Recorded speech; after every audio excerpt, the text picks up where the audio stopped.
Hello friends, आज की कहानी है नई माँ बनी अपने ही बच्चियों की दुश्मन। आइए शुरू करते हैं आज की कहानी। गांव की गली में आज कुछ अलग ही खामोशी थी। ठाकुर हरिराम की हवेली, जो कभी बच्चों की किलकारियों से गूंजती थी, आज उदासी और सन्नाटे में डूबी हुई थी। उनकी पहली पत्नी राधा की मृत्यु के बाद उनके दो जुड़वा बेटियां गुड़िया और छुटकी माँ के स्नेह से वंचित हो गई थी। हरिराम को समझाया गया कि घर संभालने और बच्चों की देखभाल के लिए दूसरी शादी कर लेनी चाहिए।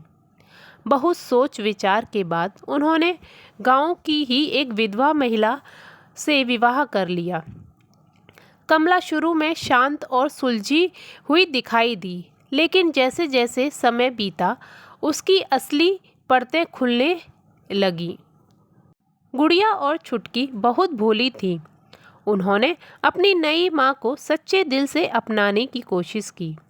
वो उसे मम्मी कहकर बुलाती थी, उसके साथ खेलती और छोटी छोटी खुशियों को साझा करती। लेकिन कमला के मन में कहीं न कहीं जलन, क्रोध और असुरक्षा का भाव पल रहा था। उसे लगता था कि हरिराम अब भी अपनी पहली पत्नी की यादों में जीता है और बेटियां उसी की निशानी हैं। धीरे धीरे वह दोनों बच्चियों से दूरी बनाने लगी। उन्हें डांटना, खाना न देना, ताने मारना, यह सब आम बात हो गई।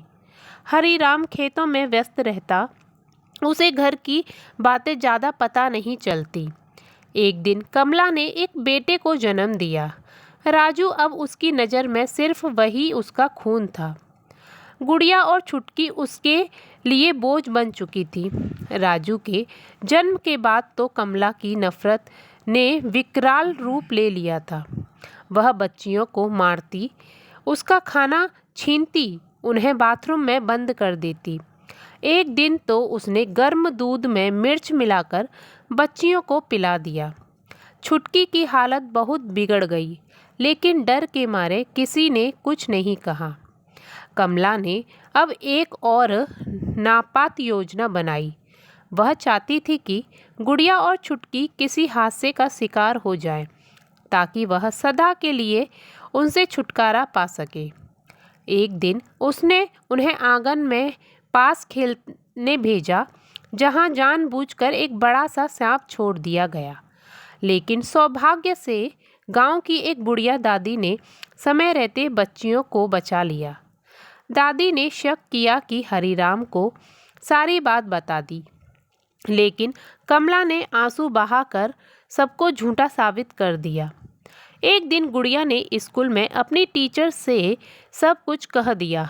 माँ की मार, भूख, सजा और भाई को मिलने वाला पक्षपात। टीचर ने तुरंत चाइल्ड वेलफेयर विभाग से संपर्क किया। एक दिन अधिकारियों ने घर पर अचानक छापा मारा। कमला उस वक्त छुटकी को एक रस्सी से बांधकर पीट रही थी। सबके सामने उसकी असलियत सामने आ गई। बच्चियों की हालत देख उसकी आंखें भर आई। हरिराम के पैरों तले जमीन खिसक गई। कमला को बच्चों के शोषण और हत्या की कोशिश के आरोप में गिरफ्तार कर लिया गया। अदालत ने उसे सख्त सजा सुनाई।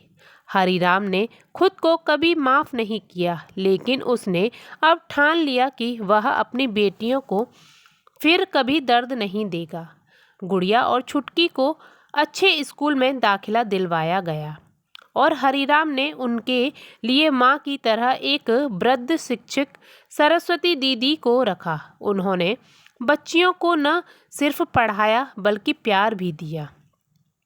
सालों बाद गुड़िया एक डॉक्टर बनी और छुटकी एक समाज सेविका। उन्होंने नन्ही किरण नाम की संस्था खोली, जहां सौतेली माँ के अत्याचार झेल चुकी बच्चियां सुरक्षित पनाह लेती थी। गुड़िया कहती थी, हमने बहुत कुछ सहा, लेकिन उस अंधेरे में भी उम्मीद का दीपक जल रहा था। आज हम उसी रोशनी को औरों तक पहुंचाना चाहते हैं। एक माँ केवल जन्म नहीं देती, वह स्नेह, सुरक्षा और आत्मा से जोड़ती है। जो बच्चे दुनिया में सबसे अधिक कोमल और मासूम होते हैं, वे क्रूरता के सबसे बड़े शिकार बनते हैं। हमें उनके लिए आवाज़ उठानी चाहिए, क्योंकि अगर हम चुप रहे तो एक और छुटकी और गुड़िया अंधेरे में खो जाएंगी। तो फ्रेंड्स, ये कहानी आपको कैसी लगी मुझे कमेंट करके ज़रूर बताइएगा और मेरे चैनल को सब्सक्राइब करिएगा। Thank you so much. कल फिर मिलते हैं नई कहानी नई उमंग के साथ।